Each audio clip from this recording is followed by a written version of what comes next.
మీ ఇంట్లో మొదటి కోటీశ్వరుడు మీరే అవ్వాలనుకుంటున్నారా? ఈ ఫైనాన్షియల్ వెబినార్ లో ఇప్పుడే జాయిన్ అవ్వండి. నమస్కారం అండి. నేను మీ నడు రవికుమార్ని. చాలామంది అడుగుతున్నారు, బంగారం ధరలు రోజు అంటే ప్రతిరోజు పైకి కిందికి ఇలా ఫ్లక్చుయేట్ అవుతున్నాయి కదా, ఎందుకు అలా ఫ్లక్చుయేట్ అవుతున్నాయని ఆ విషయం ఇవాళ మీ ముందర నాకు తెలిసిన విషయాలు చెప్తాం అనుకుంటాను. ఏంటంటే గోల్డ్ అన్నది ఇంటర్నేషనల్ మార్కెట్లో ట్రేడెడ్ స్టాక్. అది గోల్డ్ అన్నది కూడా ఒక కమోడిటీ లాగా మెటల్ అనమాట. గోల్డ్ అన్నది ఇది మెటల్ కాబట్టి ఈ మెటల్ లండన్ మెటల్ ఎక్స్చేంజ్ అక్కడ ట్రేడ్ అవుతూ ఉంటుంది.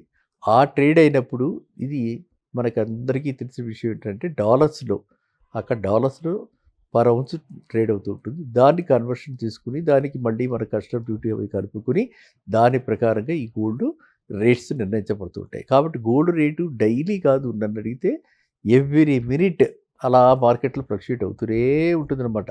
సో అది మనం అందరూ తెలుసుకోవాల్సిన విషయం నెంబర్ 1. నెంబర్ 2, దీన్ని ఏవి ప్రభావితం చేస్తాయి చాలాసార్లు చెప్పుకోవడం జరిగింది. ఏవేవి గోల్డ్ రేటు ఎందుకు పెరుగుతుంది, ఏవేవి ప్రభావితం చేస్తాయంటే ప్రస్తుతం పరిస్థితుల్లో ముఖ్యంగా మనం చెప్పుకోవాల్సింది ఈ జియో పొలిటికల్ టెన్షన్స్. ఏవైతే మనకి ఇప్పుడు వార్ లైక్ సిచ్యుయేషన్ వచ్చేసింది, and third world war declare అయిపోతుంది, లేకపోతే ఇలాగా రష్యా వాళ్ళు ఉక్రెయిన్ మీద వీళ్ళు కొత్త రకాలైనటువంటి అణుబాంబులు వేస్తున్నారు. ఇట్లాంటివన్నీ మనకు ఎక్కడైతే న్యూస్ వస్తుందో అట్లాంటి న్యూస్ వచ్చినప్పుడు అవి ఎంతవరకు నిజాలు, ఎంతవరకు వదంతులు మనకు తెలియకపోయినప్పటికీ జనాలలో అంటే ఇన్వెస్టర్స్లో వీటన్ని వాళ్ళ సైకి మీద ఇవన్నీ కూడా యాక్ట్ చేస్తాయి, ప్రభావితం చేస్తాయి. సో అట్లాంటప్పుడు ఏంటంటే అందరూ కూడా గోల్డ్ వైపు మెగ్గు చూపిస్తారు. వార్ లైక్ సిచ్యువేషన్లో గోల్డ్ రేట్స్ పెరుగుతాయి.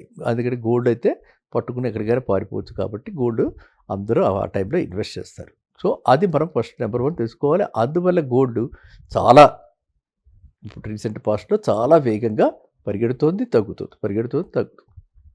అది number 1. Number 2, US market dollars. US market dollar rate currency మార్కెట్ని బట్టి అంటే కరెన్సీ డాలర్ ఇప్పుడు మనం చూస్తున్నాం కదా, ఇండియన్ రూపీతో పోలుస్తూ ఉంటే ఇండియన్ రూపీ రోజు రోజుకి వీక్ అవుతుంది, డాలర్ స్ట్రెంథన్ అవుతుంది, డాలర్ రేటు పెరుగుతుంది.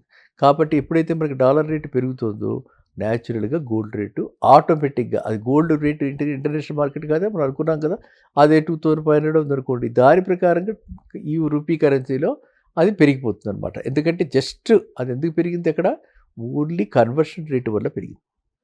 అర్థమైందా? Dollar to rupee equal conversion rate వల్ల అలా పెరిగింది. ఇది రెండోది. ఇంకా మూడోది, మిగతా సెంట్రల్ బ్యాంక్స్ చాలాసార్లు చెప్పుకున్నాం, రిపబ్లిక్ ఆఫ్ చైనా, యుఎస్, వీళ్ళు అందరూ కూడా, సింగపూర్ సెంట్రల్ బ్యాంక్ అందరూ కూడా ఈ గోల్డ్లో ఇన్వెస్ట్ చేస్తారు. గోల్డ్ని ఒక ప్యారిటీగా తీసుకుని కావాల్సినప్పుడు వరల్డ్ మార్కెట్లో గోల్డ్ ప్రెట్ చేసి మనం డబ్బులు తెచ్చుకోవడానికి వీలవుతుంది. కాబట్టి అందరూ కూడా ప్రతి కంట్రీ కూడా గోల్డ్లో ఇన్వెస్ట్ చేస్తారు.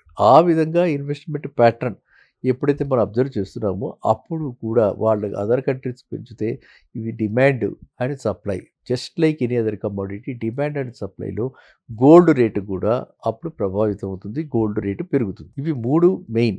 ఇవి 3 కాకుండా మనకి సీజనల్ ఫ్యాక్టర్స్ మనకు ఉంటాయి.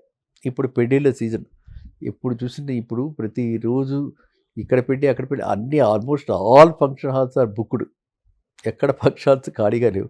సో ఇలాంటప్పుడు సౌత్ ఇండియాలో సౌత్ ఇండియా ఏంటి, నార్త్ ఇండియాలో కూడా ఇంకా చాలామంది ఇంటరాక్ట్ అవుతూ తెలుస్తుంది అంటే గోల్డ్ నార్త్ ఇండియాలో కూడా ఇప్పుడు చాలా క్రేజ్ పెరిగింది. అక్కడ కూడా గోల్డ్ ఇన్వెస్ట్ చేస్తున్నారు, కొంటున్నారు పెళ్ళిళ్ళకి.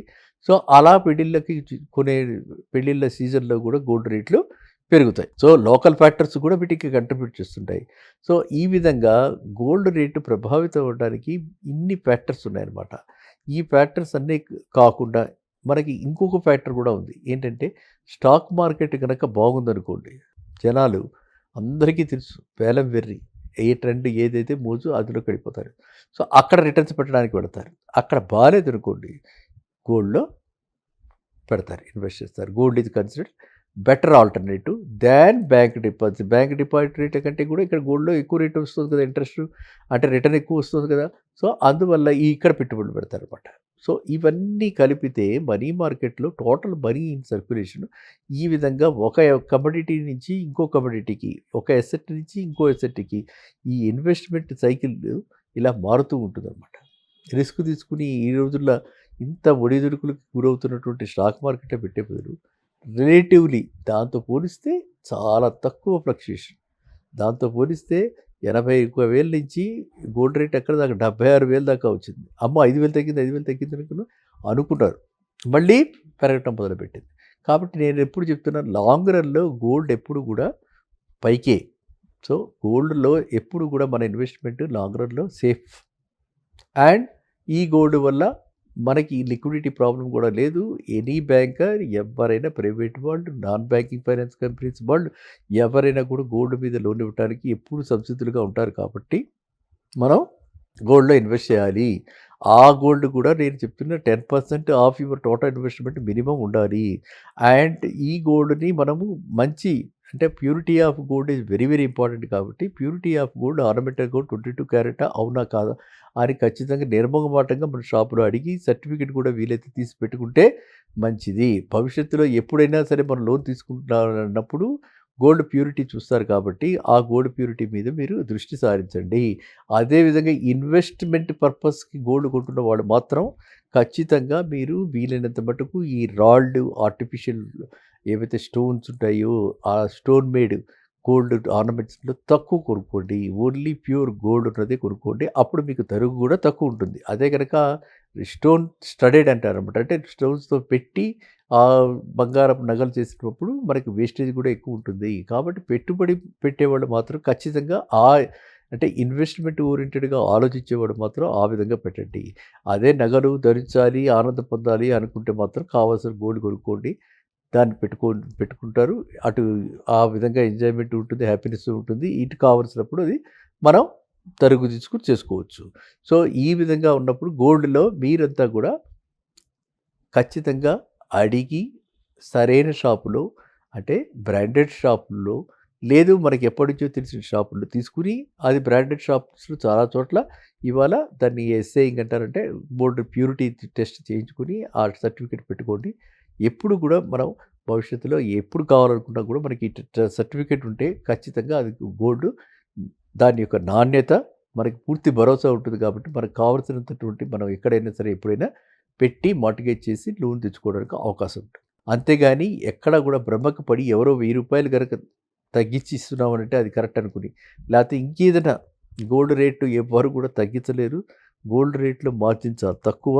సో ఏమి జరిగినా లాసు అంటే మేకింగ్ ఛార్జెస్లో కానీ వేస్టేజ్లో కానీ మాత్రమే అడ్జస్ట్మెంట్స్ ఉంటాయి. రేట్లో చాలా తక్కువ అడ్జస్ట్మెంట్ ఉంటుంది. ఈ విషయాలు మీరు ఖచ్చితంగా కొనేటప్పుడు మీరు ఇవన్నీ కూడా మనసులో పెట్టుకుని మీరు మోసపోకండి. మళ్ళీ కలుద్దాం నెక్స్ట్ వీడియోలో. నమస్కారం.